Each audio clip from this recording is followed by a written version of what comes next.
So this video is about how detoxification really works. I see a lot of people posting about, oh, I'm detoxing, or this is a detox, or take this to detox this, and you know, detoxification is not this, and this is what you need to listen to, basically.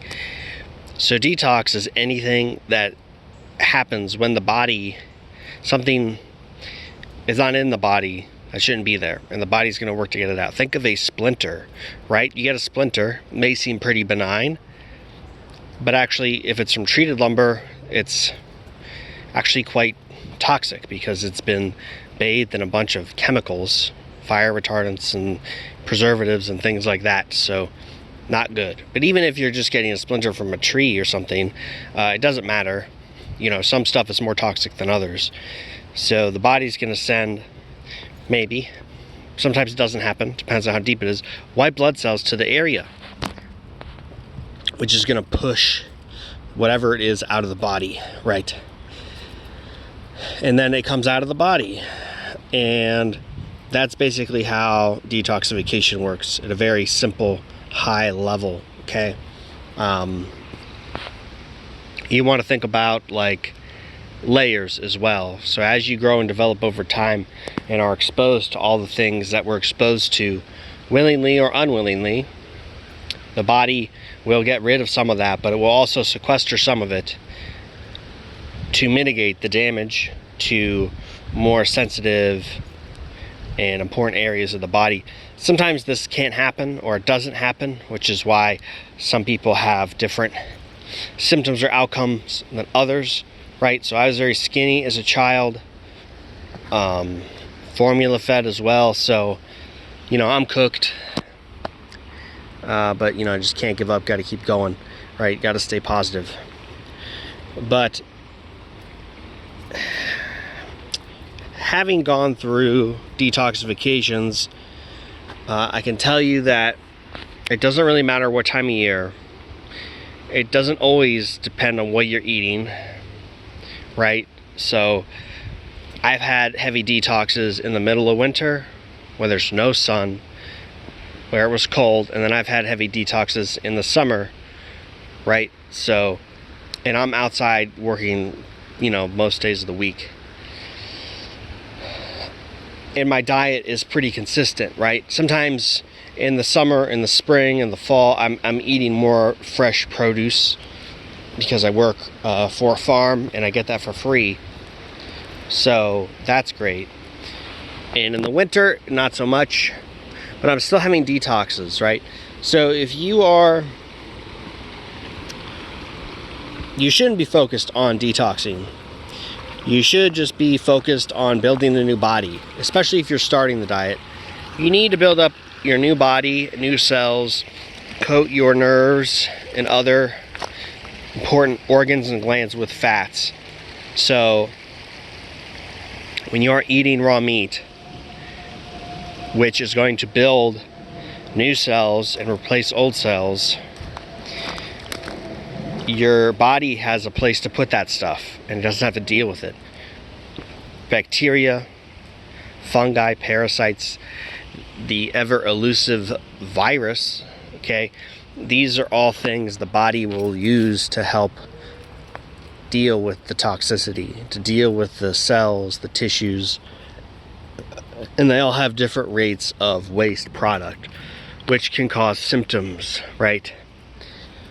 So, and again, there's things in the books you can read to help you along, you know, your journey if you're going through detoxification.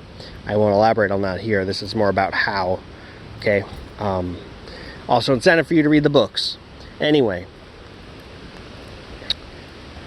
when you take something like a moldy berry, the first time I ate moldy berries, they weren't very moldy, but I started to get it was like acne, kind of, a boil. It was very painful in my left shoulder, I guess deltoid area, where I used to receive a lot of injections.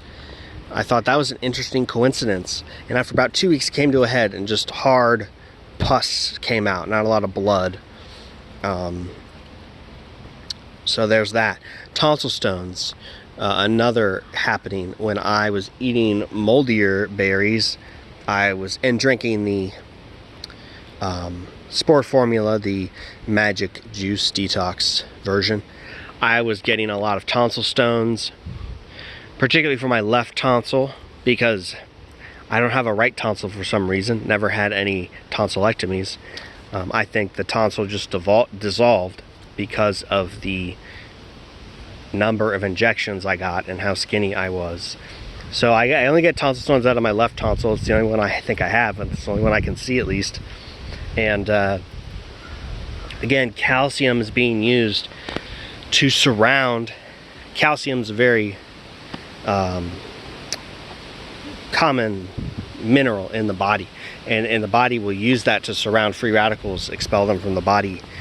I've got a couple videos in here where I opened up a tonsil stone. The video quality might not be too good, but I can tell you when I was looking at them, there was gray and a small black. That's okay. I think we just scared each other. Didn't see them. So it was there.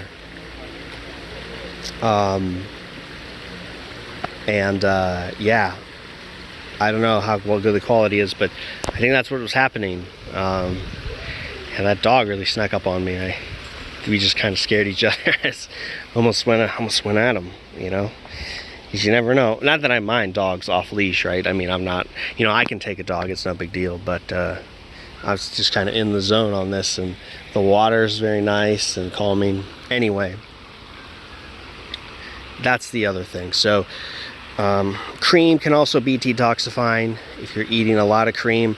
You know, it is building, but the body will also use it as a solvent. I find particularly in terms of the bowels, the day after I have a lot of cream or sour cream, it's not as bad as it used to be, but and this is something I've noticed, or I've heard reports from clients who are consuming cream.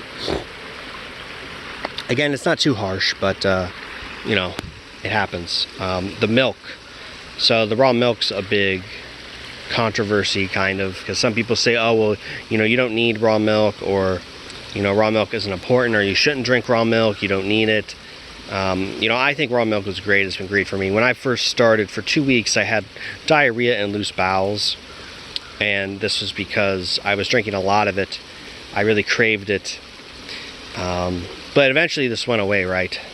So I've also found that too, when I consume something for the first time that can be slightly detoxifying, like drinking pickled ginger juice, the whey with the ginger I make, and I'll drink that with some eggs, some honey. I'll put a little lemon in there, dilute it down with some water. It's actually very tasty. I definitely feel it the next day.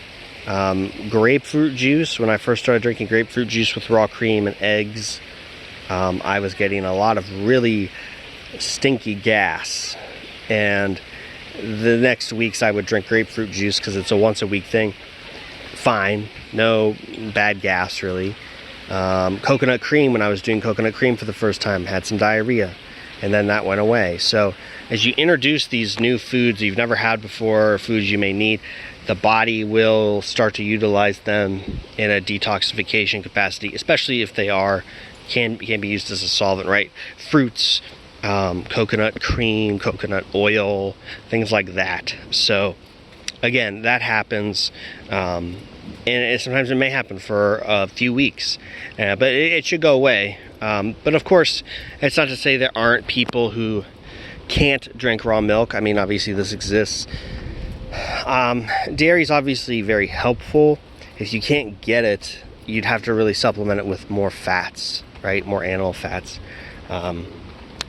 Like, I'm only just starting to buy butter now because I got a source for $5 a pound. But usually I just do pineapple and beef fat, or lamb fat or goat fat, whatever, and that's what I primarily eat. But now I'm doing butter. It's a little easier, and it's cost comparatively the same right now. So anyway, yes, there's things you can do to induce a detox. sometimes if you're just, even if you're just starting out first 2 years, and you're not trying to detox, the body probably will. You know, the body's always detoxing, basically. Even when you're not on the diet, it's dealing with the environmental stressors and toxins, and you're gonna get symptoms and side effects from that. Even now, when I'm exposed to fragrances, I get a little phlegm in my throat, get a shallow cough, and then it goes away. But even just something like that, or like exhaust, you know, maybe a headache. Really, the fragrances bother me more. It gives me a headache and stuff, the throat thing. So yeah, I mean, when you are exposed to these things, your body will react to them. Not good. You should avoid it as much as you can.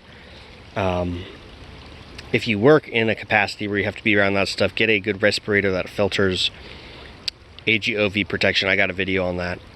Check it out. So yeah, in my opinion, I think food's going to be the greatest way you can detoxify, because it's not only taking things that make you detox, but by building the new body, you're also safely discarding those cells. You're building new healthy cells that are good for you. So like, your body is always having to deal with the pollution that's trapped in your body, and when it gets out, your body's going to have to deal with it. That's why it's important to eat a lot of fats and good foods. So when your body isn't doing that, it has more energy to build and to heal and to just feel good and be healthier, right? So that's the key there. That's the motivation there. Let's see here. So another thing is, I see people talk about melanin. That melanin is very important, that you can detox heavy metals with melanin. And if you actually read the studies, personally, I'm not so convinced. And this is what happens when you don't understand science and you try to read a study and you're just reading the abstract and you say, oh wow, look at this, and you walk away with that conclusion. You don't look at the methodology of how they did things. So let me break it down for you. In the 2 studies I've seen, there's 3 I've seen. The third study is like a meta review of the other 2 studies, and maybe another one. But these 2 studies that are cited most frequently, one of them, they took a bovine serum melanin serum from bovine, and then they put it in, I think, dirt with heavy metals, and then they measured what happened to the metals. With the other one, they used a cuttlefish melanin serum, so it's from a fish, and then they put it in an aqueous solution with heavy metals, and then they measured how many heavy metals were attached to the melanin. So you can probably see where I'm going with this, in that live nutrients and fats will attach to toxins, right?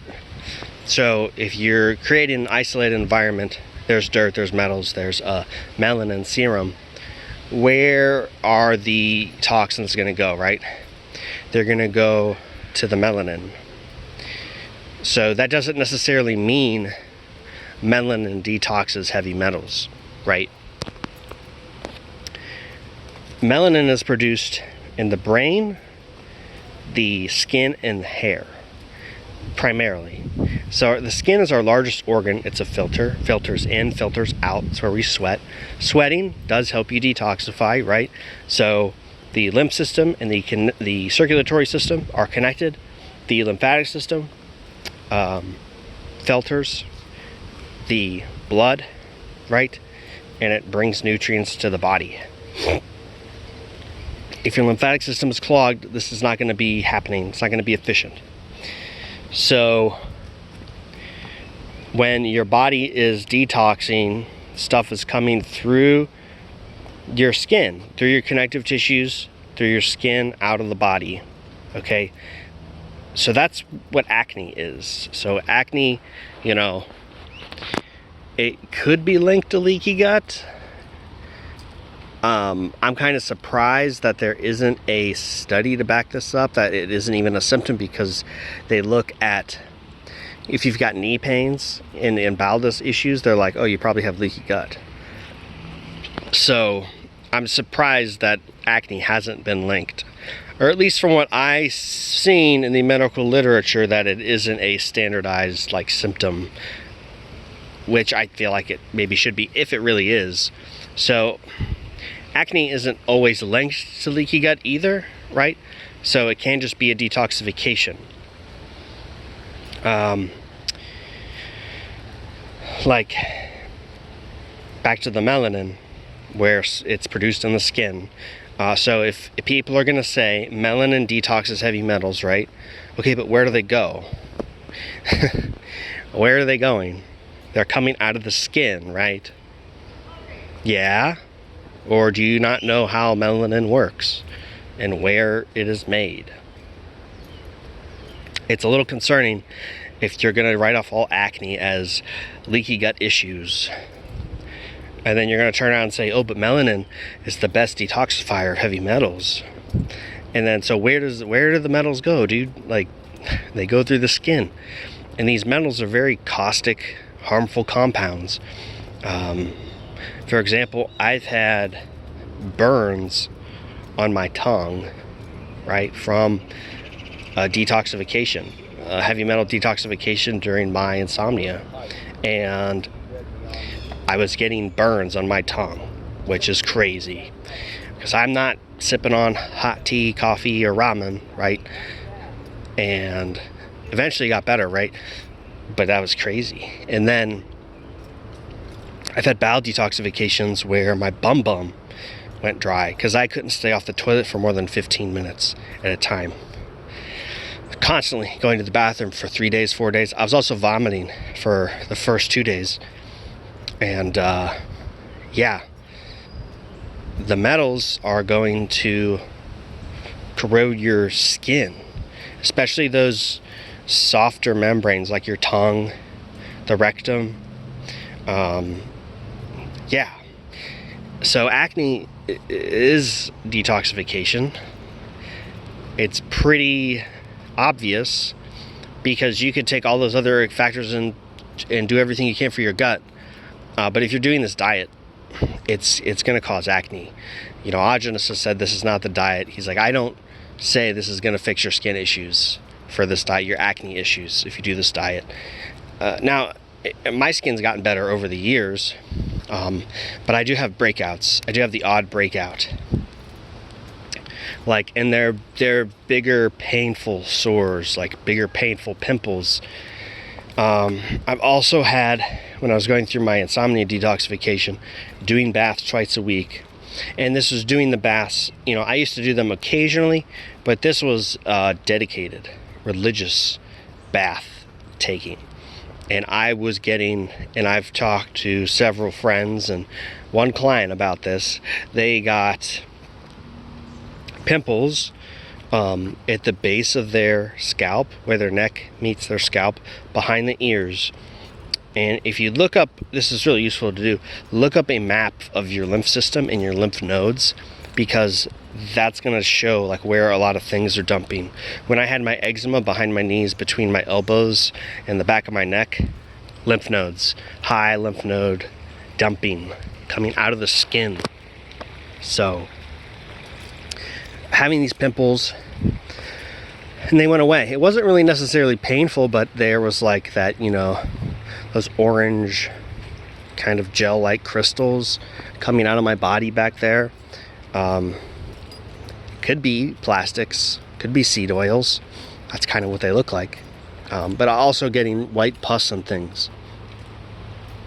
This went away, but last year I started doing oysters and red meat religiously most of the days. Hi, sweetie. And like within 2 weeks I started getting those same spots in the back of my neck, as well as behind my ears, below my scalp, and a few along my jawline in front of my ears. Again, lymph system activity, toxins dumping out of the lymph. What else could it be? And this went on as long as I was doing it, for 8 months.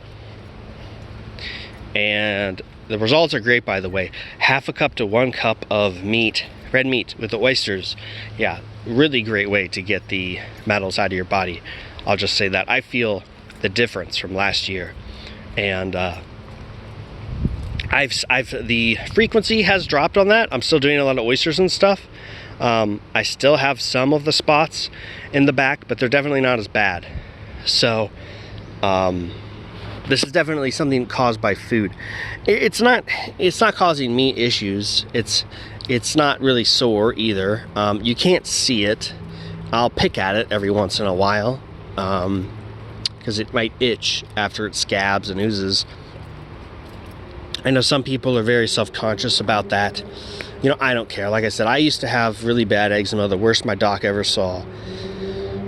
And I'd wake up in the morning, you know, right here.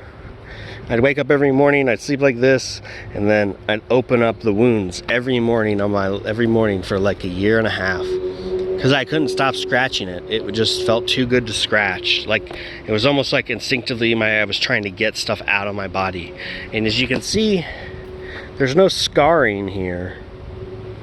There's no scarring. Because I think eczema is a fungus. Like I said earlier, it's one of those things the body uses to clean up.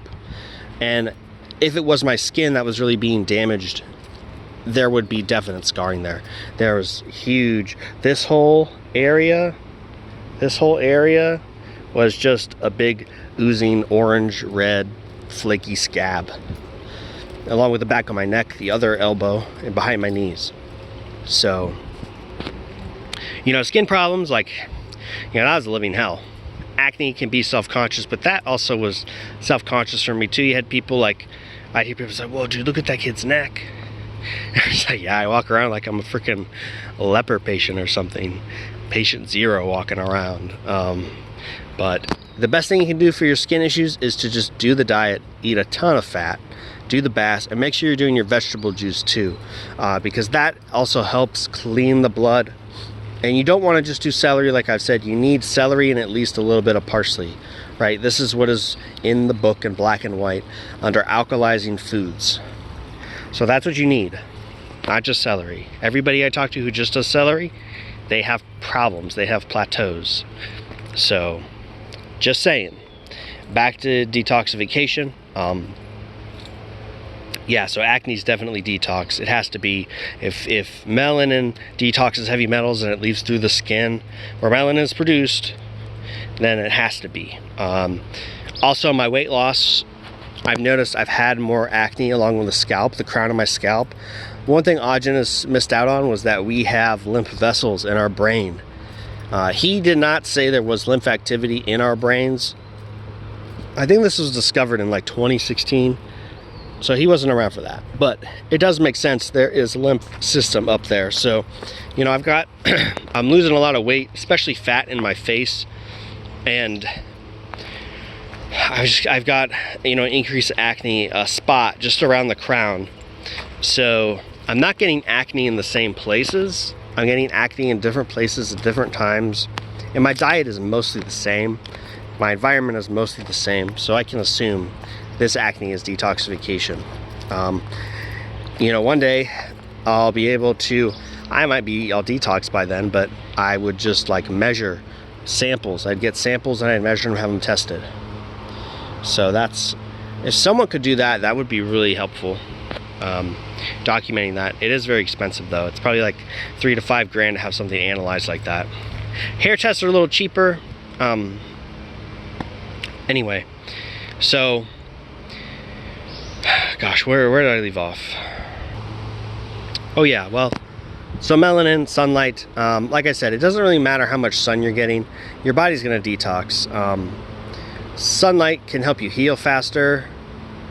I've never lived for an extended period of time in the tropics. Well, I shouldn't say that. I lived most of a year in Taiwan. Had a lot of, it wasn't as bad, but I have surface level eczema breakouts. I got this herbal cream from one of the doctors there. It worked like a charm. It was the best stuff. So yeah, I didn't really experience like too much of that in Taiwan, but it did start to surface an itch. So, but my diet was normal. It wasn't, I don't feel like I was really healing. but some people say it helps. Agenus told people to go to warmer climates, which is something I realized I missed in my video. Anyway, it's like I said, it's gonna happen whether, you know, when you have the nutrients, it's the nutrients that are the key, that feed your body to do what it needs to do. You can also force a detox. The hot baths are good for healing. Sometimes they can cause a detox. I've been in a hot bath one time. I ate a lot of melon. It was a nice summer day, hot summer day, and I got into a hot bath, hot bath, 110, and then it, you know, it goes down, and I was in there eating a little more melon, eggs, and sipping on milk. And then after, like 45 minutes after, I just start like throwing up a lot. And then I had like a week-long intestinal detoxification. The melon can be very cleansing for the stomach. So yeah, and you know, it just happens. So hot baths are good to do when you're going through a detox. They'll help speed it up. They'll help you feel better, especially if you have like meningitis type symptoms, headaches, body aches and pains, that sort of thing. Good stuff. What really isn't good is cold water. You don't need cold water. Cold water just stresses your system. It's adrenaline shock, cortisol shock. Again, I'm not talking about like this water. Like, this is fine if you're hot, it's a nice day, and you want to cool off. Taking a cold shower, if the water isn't bad, isn't a bad thing, because the water is only going to be 58, 55 degrees at the coldest, which is still kind of cold, but it's not freezing, right? Taking an ice bath is nuts. It's insane. You're not going to get any real long-term benefits from that. You know, the same thing happens. You know, people say, oh, but when you get in the cold, your mitochondria, they light up.